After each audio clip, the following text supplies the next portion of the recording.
it is conference season, and Nick Khan is hitting the circuit, going out. And the latest one, JP Morgan, again, no spaces in that, the JP Morgan TMT conference.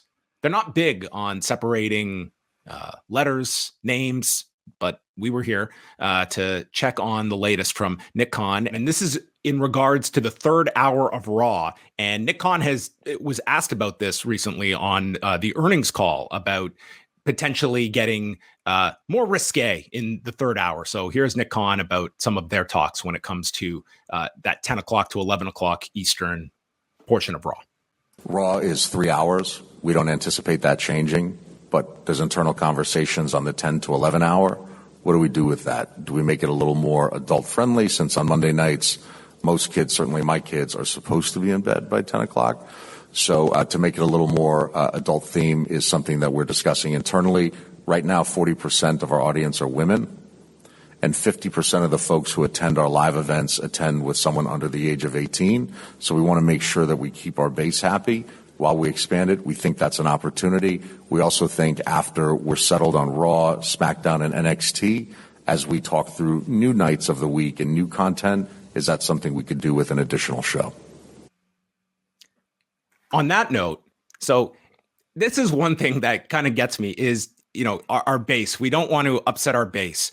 Number one is that, 40% of our audience is women. I don't think women necessarily have an opposition to adult themed programming if they want to go that way. And when it comes to kids, their giant spike with kids was when this was the most raunchy of shows as well. So, you can certainly, to me, the question is your advertisers and how do they feel about your content taking on more of an edgier tone in that third hour. That to me would be the question more than necessarily. I don't think it would turn off kids, and I don't think it would turn off women either. Well, what is the goal of going edgier for a 10 to 11? Do they want to attract younger males? Is that the idea? What is the idea behind even suggesting? I think they have tried so hard to maintain that second hour audience in hour 3, and no matter what they put in the third hour, it falls. And this is their latest experiment, is if we make it its own hour that has its distinct characteristics, that's our latest attempt. Can that offset natural burnout that we have seen over the course of 11 years of this 3 hour Raw? That historically, with the 2 hour Raws, your audience would peak for the end of the show because that's when the big angle would happen and you would have the overrun segment. And at this point, it's the second hour, as we're currently seeing the trends, that's the big hour. And then it's a precipitous drop in the third hour. So if we spice it up in hour 3, would that be able to keep people's attention for an extra hour? I think that would be their goal. Right. Yeah. No, and it's understandable why they'd be looking at ideas. I guess I question whether or not going more adult themed is any sort of solution. I feel like they made half-assed attempts at a Raw Underground or things like that might be that might have been headed towards that sort of direction. Like what exactly would adult themed even mean? It means Cody comes out at the first hour and says, "Hey, Seth Rollins, I want a title match." And if he doesn't get an answer, he comes out at 10:30. He says, "Hey, asshole, I want a title match." Right. It's all within the same show. So it's like these characters, suddenly they just get raunchy after a certain hour. Yeah. Maybe Cody comes out and he's like, "Boy, do I have something to say to you, but I'm going to wait until the third hour where we don't have a TV 14 Bring rating." back the Cody countdown clock. That's it. Yeah. Cody goes uncensored at 10:01. Yeah, I don't know. I think any sort of like attempt at like being promoting something to be more risque just usually to me fails flat. Like storytelling, good professional wrestling, just a good product, I think is all you need. It's not about, a movie rating. It's not about gore. It's not about like, all these sort of gimmicks. Just and they don't do that. They don't do any of this blood and guts stuff. Right. Of course. Yeah. 3 hours is a challenge. 3 hours is a challenge regardless, and I at this point, I still don't think they found a solution for it yet on a weekly basis to maintain people throughout those 3 hours. It's interesting also to hear Nick Khan like kind of publicly talk about these ideas without any sort of like concrete sort of decision, just to kind of create some headlines, or maybe to give people the impression that they recognize that this is an issue that they want to improve on? Yeah, and I think like there was a time that I think that this would have resonated with a certain part of your fan base that felt disillusioned where the product had gone, and I don't sense that tone at all. Like there was a point where people were so upset about the move to PG, and I thought that was such a short-sighted complaint that people were really missing the mark, that PG was not handcuffing them from putting on compelling television. And under the same restraints, they've been producing generally pretty good television over this past year, and the rating has not been a problem.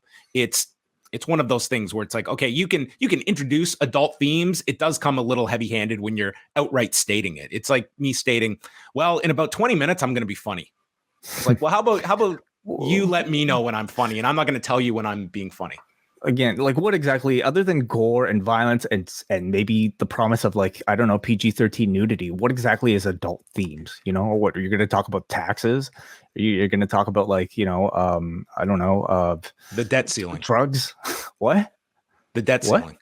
The debt ceiling. Yeah. Are you going to talk about steroids in the third hour? I mean, those would be some seriously adult themes. Coming up at the end of the show, Vince McMahon will announce if he's backing Trump or DeSantis for the primary.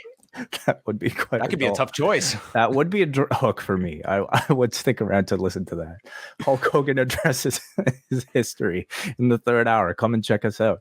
Yeah. Hulk Hogan addresses his speed bump. Exactly. Yeah. I don't know. I don't know if this is just kind of Nick Khan throwing shit out there, seeing what sticks, seeing what attracts attention. I mean, certainly it attracted a little bit this time. Again, he's very calculated with this. I don't think this is him just spitballing this. And he has brought this up in the past, like not all that long ago. I'm sure it's beyond just the throwing it out there phase, but it's one that I don't know if it's one to put too much stock into, that it would be some game changer for them. The last comment here, we don't have a clip for this, but he did state, and Brandon Thurston did a great job on his Patreon recapping these notes, stating, we're still open to a third hour for SmackDown. That's right. I did not misspeak. For SmackDown. Fox, as it's currently constituted, is a 2-hour prime time. So that's the deal that Fox wanted to do 4 or 5 years ago. And Brandon wrote that he made it clear that Raw or SmackDown could be moved to any night of the week. He again noted Amazon wants to program different nights of the week. So he is very much flying the flag of Amazon and the flexibility of Raw and SmackDown onto different nights, and expanding SmackDown to a third hour, which to me was inevitable that would come up in these talks that we spoke about during the last set of clips last week. So those are some of the more interesting notes, and also looking at the idea of a long-term goal of all of their premium live events being attached to site fees. And that's the natural direction they're going in, and stating that they can pair these premium live events with markets where the television deals are coming up, getting key people to attend the shows, and mentioning that with the Canadian deal coming up, they were just at Elimination Chamber, and Sami Zayn was in the main event, and said one of the advantages we have is that we can cast the protagonist in his hometown. It's like, this is wild. You have the control of going to a market, building up expectation behind that hometown hero, and we can control that.